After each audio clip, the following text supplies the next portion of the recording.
This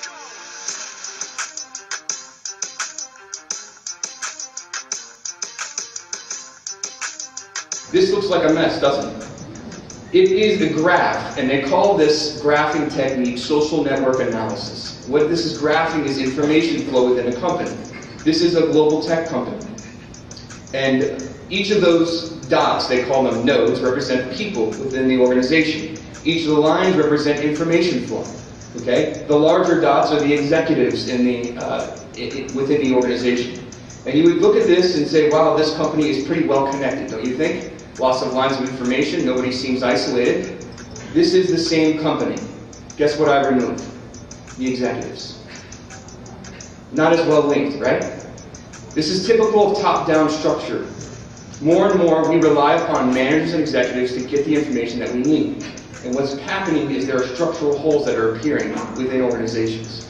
To date, most research has been done on the strong ties within an organization. Everyone's familiar with the Hawthorne studies, right? That study was concentrated on actually an assembly line workers and how they work together and things like that. But recently, a guy by the name Mark Grenovetter, I say recently, in 1973, came up with an article that was called The Strength of Weak Ties.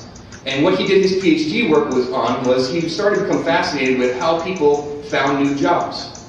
How did people find new jobs? It wasn't by connecting with someone or getting information from someone that they had strong ties with. They were getting information from someone they had a weak tie with.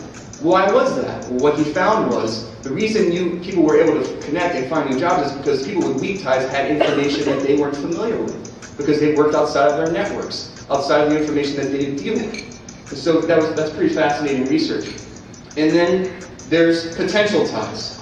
These are the ties that lie in an organization that aren't formed yet, but if they are formed, they could really be powerful, and that is something that obviously is an obstacle. And then finally, last but not least, there are people who have no ties at all, and probably will never have any ties in an organization. There's some fascinating stuff that's happening with them that I'll talk about in just a moment. Here's another way of looking at what I just displayed to you, and it's called the Enterprise 2.0 Bullseye. And you put the prototypical knowledge worker in the middle there, and it's not necessarily drawn to scale, but you get the idea. You have the prototypical knowledge worker has strong ties. Outside of that, the ring and weak ties, and then potential ties, and then the people who say they have no ties at all with. I'm going to go through each of these tie strengths, and I'm going to talk about Web 2.0 tools that can be leveraged to help people interact and collaborate within their community a little bit better. First, the strong ties. What are people who have strong ties? They usually have strong professional ties. They work in the same department. They know each other very well. They interact with each other daily. They have the same networks. They know the same information. They might even be similar to each other. Anybody tried to collaborate with your strong ties using email? Do you feel like it's an effective way? I feel like this diagram really demonstrates it all, especially with the smiley faces. These people are frustrated. They're trying to collaborate with a document using email, but they run into two problems. One, version control. How do I know which one was the original and which one was the one that was changed? And the second one is simultaneous editing.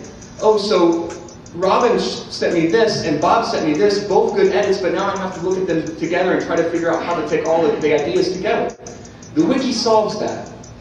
Basically, the wiki is a medium right there in the middle. It's publicly viewable by all, and everyone can edit it at the same time. It relieves the frustration often between people who have strong ties that collaborate together. The next string outside of that is weak ties. These are people that you maybe don't interact with daily, but you maybe worked on a past project with, either an acquaintance at your business, and they know information, they're exposed to information that you are not privy to. Great tools for that, there's a lot of them. Ning, which is like Facebook for corporations that you can set up within your organization. We're all familiar with LinkedIn, Twitter, Facebook I talked about before. These are all tools that can get you linked in or are connected with people with very weak ties and very quickly. And the way people expose or leverage their weak ties is something called a broadcast search, in which I don't promote or I don't put out what I know. Instead, I ask a question of what I don't know. And I broadcast that question to all of my weak ties. And guess what? Someone answers it really quickly. It's a great way to leverage all your weak ties because they're exposed to information that you don't have. And it's a great way to connect people within your organization. People can stay connected with little energy on their own behalf. And then outside of the ring, we have the potential ties. These are weak ties that haven't formed yet, but if they did form, hypothetically speaking, it can keep you from reinventing the wheel. You can get some advice, you can get some information that you don't know about.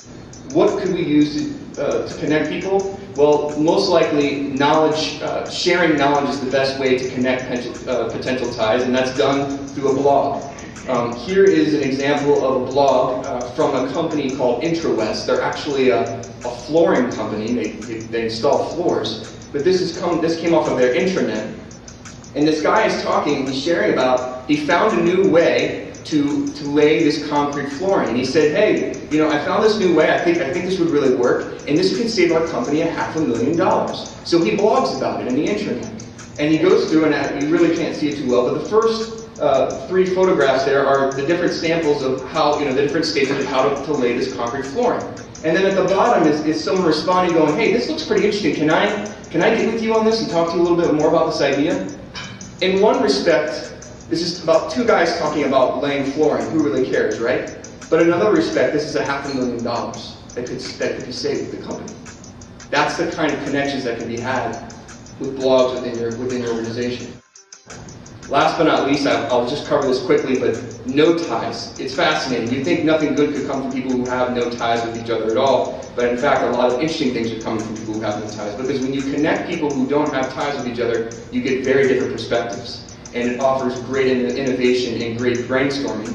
Professor Nelson referenced this earlier, but IBM has taken advantage of this through their innovation jams.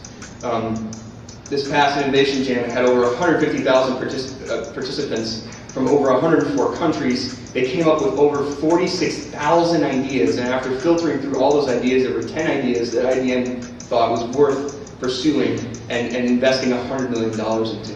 That's truly amazing what's going on with the crowdsourcing.